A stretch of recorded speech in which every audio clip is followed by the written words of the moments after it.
Muito bem, meus amigos, continuando aí a nossa programação dentro da legalização empresarial, vamos falar um pouquinho sobre a relevância da propriedade intelectual nos projetos de inovação. Lembrando que nós já comentamos sobre as marcas, né, sobre alguns direcionamentos sobre marcas, depois nós vamos fazer alguma coisa a mais ainda com relação a isso. Nós vamos fazer uma pesquisa básica em NPI, nós vamos demonstrar como que você consegue realizar o depósito de um pedido. Veja que não existe aquele negócio, vamos fazer o registro da marca. Não, você vai fazer um depósito de pedido de registro, né? Mas aqui, a partir de agora, nas próximas apresentações, nós vamos falar de outros tipos da propriedade intelectual, especificamente da propriedade industrial, e nós vamos começar sobre as patentes, né? Aí com a nossa figura, o Hugo Gernsback, demonstrando para nós aí a sua televisão egoísta, a Google TV, né? Que provavelmente inspirou outras coisas que nós conhecemos hoje, como, né, os óculos de realidade virtual. Então vamos iniciar o conteúdo e vamos falar sobre as patentes. Muito bem. Aqui nós temos dois exemplos tirados do INPI, né, dois prints do INPI de patentes. Nós vamos comentar um pouco sobre isso. Nós temos patentes de invenção e patentes de modelo de utilidade. E qual que é a diferença disso? Bom, o que é a invenção? A invenção ela é uma nova solução para um problema técnico. Se eu tenho um problema de muito calor, como que eu resolvo isso? Poxa, eu tenho um ventilador, beleza. Mas eu tenho novas soluções para isso. Por exemplo, o ar-condicionado. Não tão nova assim, né? Apenas um exemplo. Mas tá aí. Nós temos então uma nova solução para um problema técnico. Então a patente de invenção vai se relacionar a isso. E a lei da propriedade industrial, 9.279 de 96, no seu artigo 8º, diz que será patenteável a invenção que atender aos requisitos da novidade, da atividade inventiva e da aplicação industrial. A novidade, pessoal, tem que ser uma novidade absoluta. Não tem aquele negócio, eu vou patentear a minha ideia. Não, ideia não é patenteável. E a novidade absoluta, ela diz que esta nova solução, ou este novo produto ou processo que você quer apresentar para uma eventual concessão de patente, não pode ser conhecida do estado da técnica, ou seja, ela não pode ter sido já inventada por alguém em qualquer lugar do mundo. Né? Muita gente pergunta assim, mas eu vi que na China tem, mas eu sei que a pessoa não pediu patente, eu vou pedir. Não, não dá, gente. Não, não dá. Né? É aquele mesmo conceito. Para pedir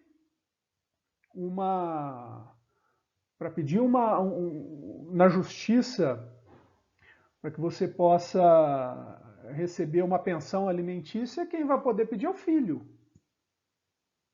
Ou a pessoa que eventualmente teria esse direito por lei.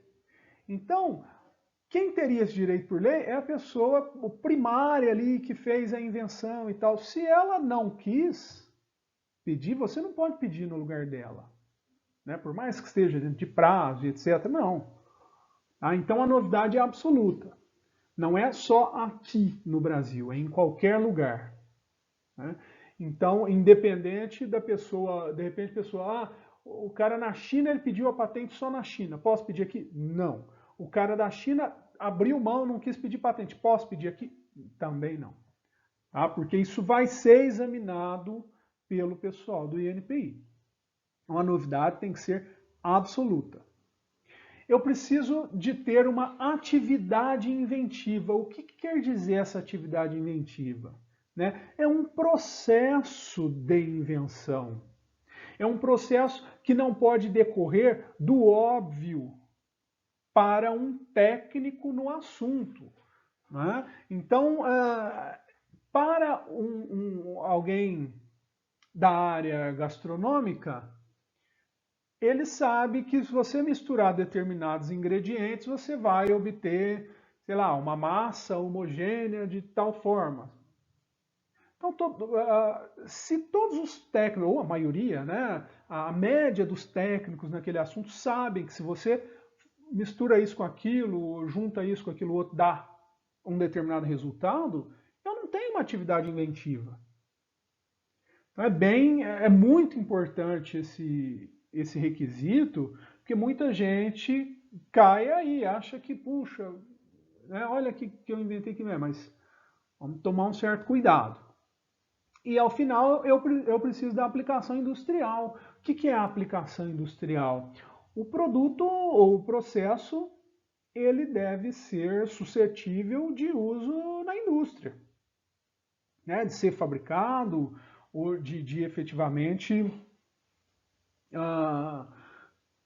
ser colocado, por exemplo, numa linha de produção e poder fazê-lo. Por que eu tenho isso?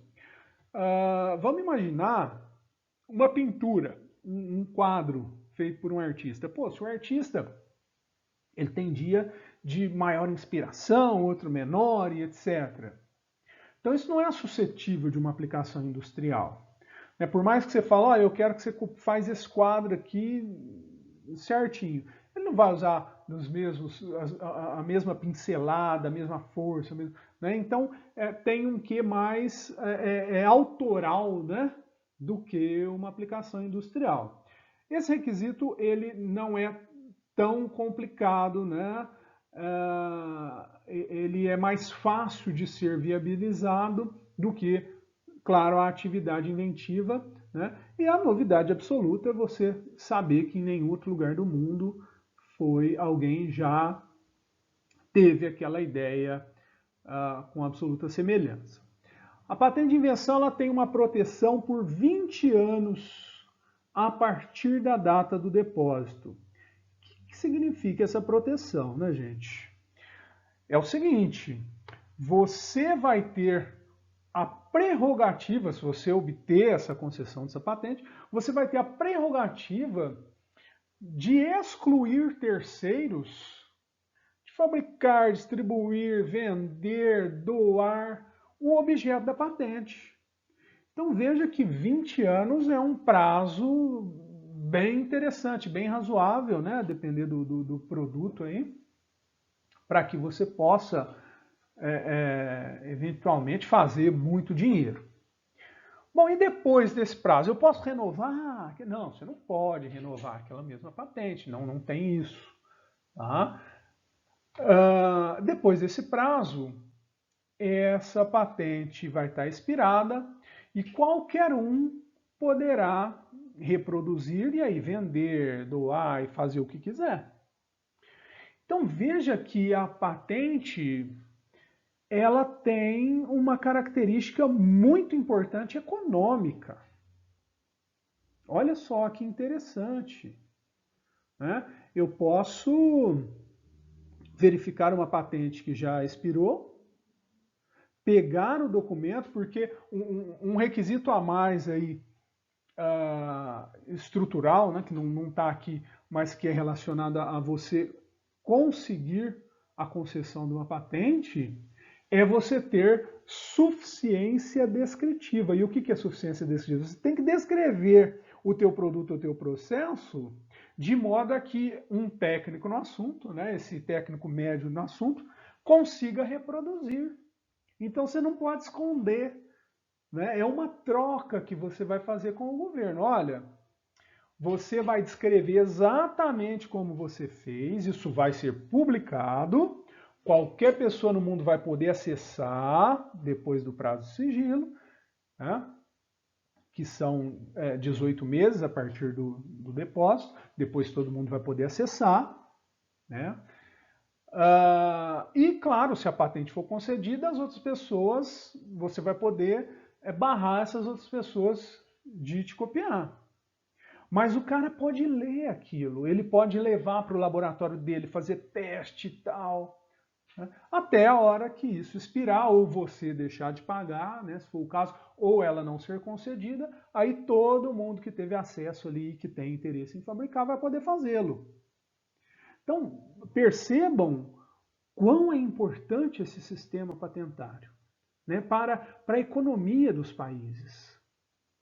E aí você pode, inclusive, copiar legalmente o que um outro já fabricou, né? Então é bem interessante isso. Aqui nós temos um exemplo de um print, de um pedido de patente depositado, né, no INPI, que se trata aqui de uma trava de bicicleta.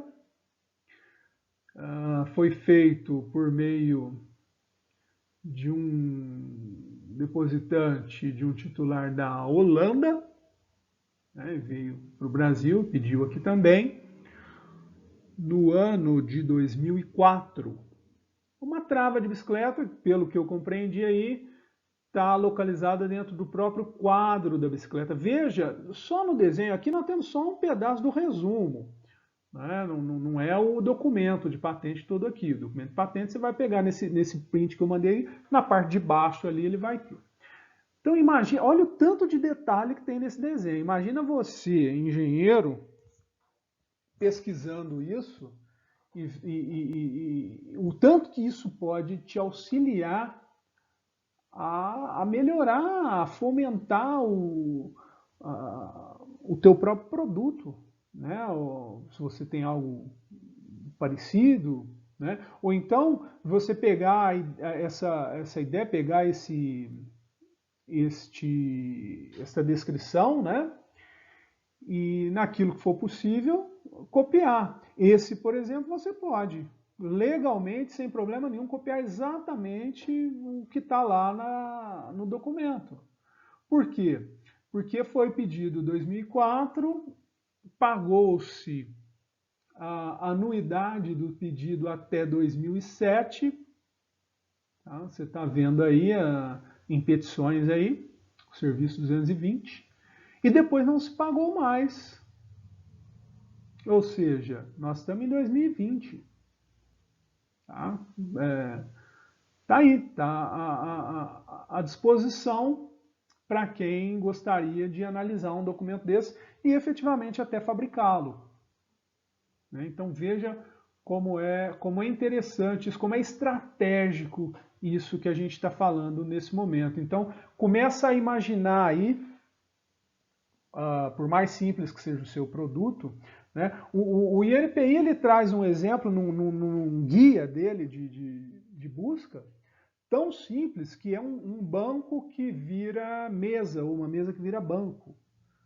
Então vamos imaginar um marceneiro que queira fazer esse tipo de produto. Puxa, como é que será que ficaria bom para eu fazer isso para ficar legal, para ficar forte, para ficar fixo? Pô, tá lá. Tá lá. Alguém depositou e não sei se já tinha passado o prazo ou se deixou de pagar como esse, mas está lá, à sua disposição. Né? Então você pode fazer essas pesquisas no INPI, no site do INPI. Tá? Sem problema nenhum.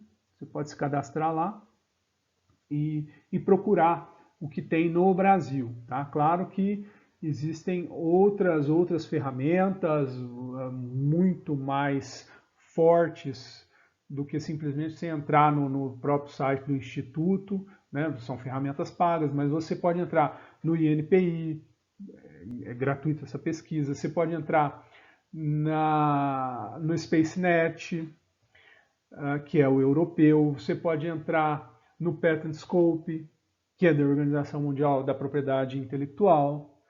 Todos eles são bases gratuitas de busca. Tá? Bom, já a patente de modelo de utilidade, nós falamos da patente de invenção, agora nós estamos na de modelo de utilidade. O que é isso? Assim, bem simples, é o aprimoramento de um produto que já existe. O aprimoramento de um produto que já existe. Tá? A lei vai dar, o artigo 9º vai dar alguns detalhes, mas em princípio é isso. Aí, um exemplo, um alicate, que eu modifico a forma do cabo para que eu possa obter uma força melhor ali para cortar e dobrar materiais, para ter uma maior eficiência. Poxa, um alicate, eu já tenho um alicate, mas eu ajustei o cabo de forma a ele ser mais confortável para o meu uso. Então eu tenho um modelo de utilidade. Né? Agora, direcionando mais com relação à lei, veja só que o artigo 9º diz que é patenteável como modelo de utilidade o objeto de uso prático. Ó. Então aqui eu já tirei daqui o processo, tá? Que é o objeto, produto, ou parte deste objeto, suscetível de aplicação industrial, que apresente nova forma ou disposição. Veja, eu mudei a forma do cabo do alicate, envolvendo ato inventivo e não mais a atividade inventiva. Então veja que nós temos aí uma certa diferenciação. Eu continuo tendo um processo aí de trabalho que não pode ser comum aos técnicos no assunto, mas ele é mais simples, então é um ato inventivo.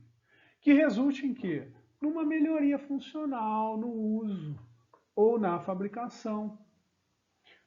Então, eu melhorei o uso do cabo.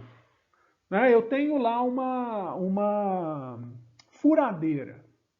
A furadeira eu seguro ela na mão ali e tal, já é uma coisa antiga. Mas eu vou lá e falo, poxa, eu fico furando aqui os meus, não parede, mas produtos, né? Eu preciso, pega ela, segura ela com a mão e vai lá até achar o lugar certinho. Mas não, aí eu faço eu faço uma estrutura que cabe o meu produto certinho, que eu coloco ela ali, ele ali embaixo, ele fica já configurado no lugar certo, né? Sem eu ter que ficar medindo nada, e a furadeira vai ficar presa nessa estrutura em cima, que eu só abaixo uma alavanca e tal. Fica mais rápido. Furadeira de bancada. Né? Então, isso pode ser considerado um modelo de utilidade, né? É um objeto de uso prático que eu apresentei sob nova forma, sob nova disposição. Então tá lá, ó, a novidade absoluta continua tendo, a aplicação industrial continua tendo, e o ato inventivo, um pouco mais simples, mais tranquilo do que a atividade inventiva, né? Que não decorra do comum dentro daquela área técnica. A proteção do modelo de utilidade vai se dar por 15 anos a partir da data de depósito. Já não é mais 20 anos, são 15 anos, tá bom? E aqui o nosso exemplo para um modelo de utilidade. Bom, todo mundo conhece bicicleta ergométrica, mas a bicicleta ergométrica modificada, olha só, uma disposição técnica introduzida na bicicleta ergométrica, uma nova forma ou nova disposição. Para quê? Para um uso terapêutico. Né? E o que daria para entender aqui é, a partir do modelo básico da bicicleta, que você trabalha com as mãos, de repente, para exercitar os ombros, o braço, enfim. Essa aqui ainda está em vigor, essa aqui ninguém pode pegar para copiar, não. Tá? Ela, embora está mostrando aqui 2017,